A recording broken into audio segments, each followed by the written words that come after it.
মেচেতা জিনিসটা অনেকটা পুরনো অভ্যেসের মতো, ছাড়তে চাইলেও ছাড়তে চায় না। আগে অন্য একটি ভিডিওতে আমরা মেচেতার বিস্তারিত কারণ, টাইপস এবং সমাধান নিয়ে আলোচনা করেছি। আজকে আরেকটি ছোট ভিডিওতে তাই আমি শুধুমাত্র মেচেতার প্রোডাক্ট রেকমেন্ডেশন এবং লাইফস্টাইল মডিফিকেশন নিয়ে কয়েকটি কথা বলতে চাই।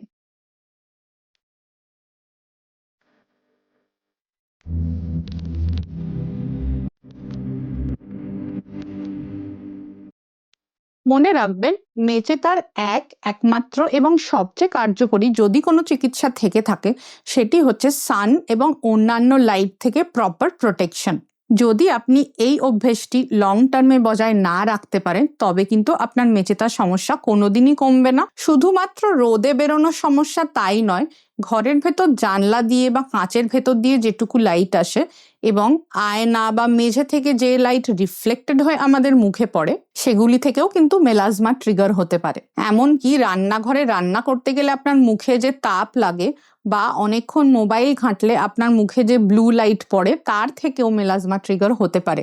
সেই জন্য সানস্ক্রিন ইউজেজ এবং লাইট প্রোটেকশন মেলাজমার জন্য সবচেয়ে ইম্পর্টেন্ট। রোজ সকালবেলা নিয়ম করে সকাল 8টা বা 9টার দিকে একবার, বেলা 12টার দিকে একবার এবং দুপুর 2টো থেকে 3টের দিকে একবার সানস্ক্রিন লাগাতে হবে। প্রত্যেকবার যখন সানস্ক্রিন লাগাবেন অন্তত 2 ফিঙ্গার টিপ ইউনিট সানস্ক্রিন পুরো মুখ এবং গলার জন্য ব্যবহার করবেন। যাদের মেলাজমা আছে তাদের ইউজ করার জন্য কিছু সানস্ক্রিন অপশনস রইল: বাইলুমা সানস্ক্রিন, হিলোকেয়ার 360 পিগমেন্ট সলিউশন ফ্লুইড সানস্ক্রিন এবং ট্রুডার্মা সানস্ক্রিন জেল। এগুলির মধ্যে এক্সট্রা ব্রাইটেনিং ইনগ্রিডিয়েন্টও দেওয়া আছে। যারা একটু হালকা কভারেজ চান তারা ব্যবহার করতে পারেন টিন্টেড সানস্ক্রিন।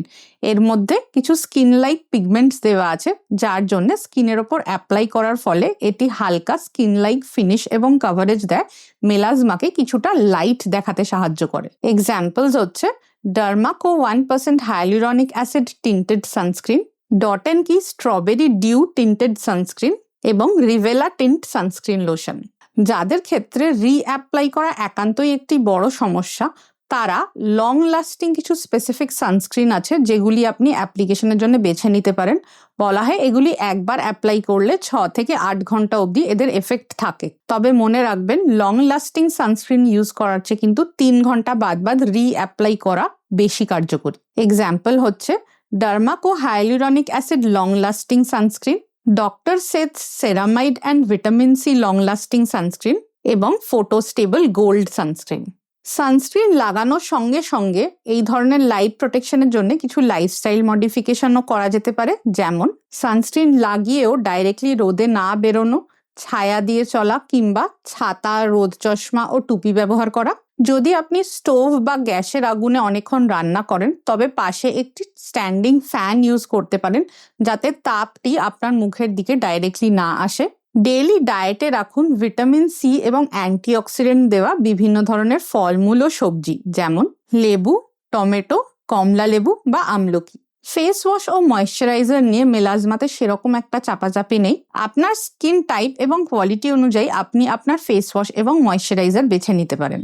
স্কিন যদি খুব ড্রাই বা সেন্সিটিভ না হয় তবে ইউজ করতে পারেন ব্রাইটেনিং ইনগ্রিডিয়েন্ট দেওয়া ফেস ওয়াশ, যেমন এথিগ্লো ফেস ওয়াশ, বাইলুমা অ্যাডভান্স ব্রাইটেনিং ফেস ওয়াশ বা the Derma Co 1% kojic acid face wash. মেলাজমাতে অনেক সময় স্কিন ব্যারিয়ারেরও ডিফেক্ট হয় যার জন্য খুব বেশি স্ট্রং প্রোডাক্ট ইউজ করলে স্কিনে ইরিটেশন হয়। এসব ক্ষেত্রে ময়েশ্চারাইজারের মধ্যে বেছে নিতে পারেন ব্যারিয়ার রিপেয়ার ময়েশ্চারাইজার সেরামাইডস দেওয়া। Example Novology barrier repair booster cream, formula RX barrier relief cream ও ব্যারিয়ার প্লাস ক্রিম এবং ফিক্সডার্মা ডিউরাভে সেরামাইড ময়েশ্চারাইজার। এবার আসছি অ্যাক্টিভ ইনগ্রিডিয়েন্ট নিয়ে 2-4টি কথায়। ডাক্তারের পরামর্শ ছাড়া মুখের ত্বকে কখনোই স্টেরয়েড ব্যবহার করবেন না। অ্যাক্টিভ ইনগ্রিডিয়েন্টসদের মধ্যে সবচেয়ে ভালো এফিকেসি হচ্ছে glycolic acid, kojic acid, alpha arbutin এবং অ্যাজেলিক অ্যাসিডের।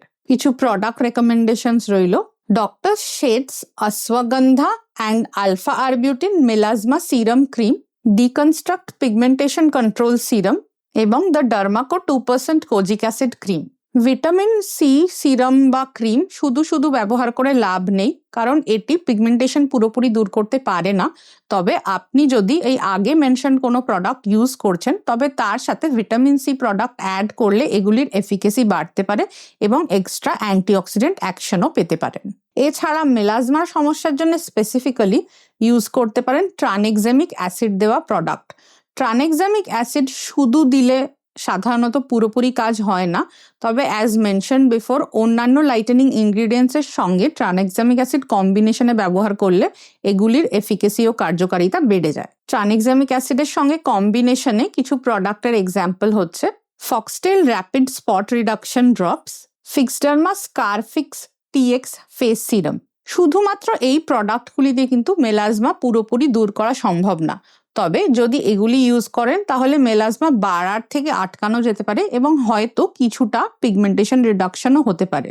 পুরোপুরি মেলাজমা ট্রিট করার জন্য অবশ্যই ডার্মাটোলজিস্টের পরামর্শ নিয়ে অ্যাপ্রোপ্রিয়েট স্ট্রং মেডিসিন ব্যবহার করতে হবে। মনে রাখবেন, মেলাজমাতে শুধু প্রোডাক্ট দিয়ে সাধারণত পুরো ক্লিয়ারেন্স আসেও না, একটা জায়গায় গিয়ে আটকে যায়। তখন আপনি আরও ইমপ্রুভমেন্টের জন্য বিভিন্ন ধরনের স্কিন প্রসিডিওর্স করাতে পারেন।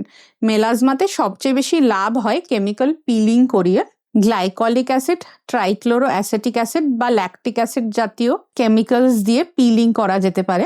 এই ধরনের কেমিক্যাল পিলিং অবশ্যই ডার্মাটোলজিস্টের পরামর্শ নিয়ে ক্লিনিকে ডাক্তারের আন্ডারে করবেন। সাধারণত 3 থেকে 4 সপ্তাহ গ্যাপে 4 থেকে 6টি সেশন অন্তত রেকমেন্ডেড ভালো রেসপন্স পাওয়ার জন্য।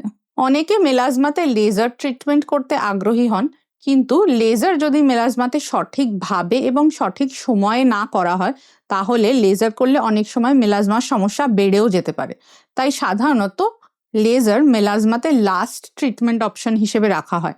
আপনার মেলাজমাতে লেজার করলে কতটা লাভ হবে বা আদৌ লাভ হবে কিনা সেটি আপনার ডার্মাটোলজিস্টকে দেখিয়ে তবেই জানতে পারবেন। মনে রাখবেন, এত কিছু ট্রিটমেন্ট করার পরেও কিন্তু মেলাজমা পুরোপুরি নাও যেতে পারে। বেশিরভাগ সময় হালকা হালকা দাগ এর পরেও থেকে যায় এবং এই ধরনের বিভিন্ন প্রোডাক্ট ও ট্রিটমেন্ট ঘুরিয়ে ঘুরিয়ে বারবার চেঞ্জ করে ইউজ করা হয়।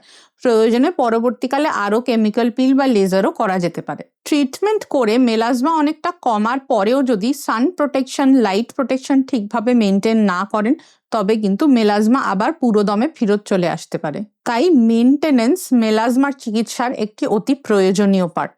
আপনার মেলাজমা কতটা সিভিয়ার, কত দিন ধরে আছে, বাড়ছে কিনা এবং আগে কি ট্রিটমেন্ট করিয়েছেন, এই সমস্ত ফ্যাক্টরের উপর ডিপেন্ড করে আপনার ইন্ডিভিজুয়াল একটি ট্রিটমেন্ট প্ল্যান ঠিক করা দরকার। এই ট্রিটমেন্ট প্ল্যানটিও রেসপন্স দেখার পরে চেঞ্জ করা যেতে পারে, যেহেতু মেলাজমা একটি আনপ্রেডিক্টেবল ডিজিজ। তাই অবশ্যই একজন ডার্মাটোলজিস্টের আন্ডারে ভালো করে চিকিৎসা করাবেন। মনে রাখবেন, মেলাজমা কিন্তু হোম রেমেডিজে অনেক সময় বেড়ে যেতে পারে। সেই জন্য বাড়িতে লেবুর রস বা টক দই জাতীয় স্ট্রং প্রোডাক্ট দিয়ে এক্সপেরিমেন্ট না করাই ভালো।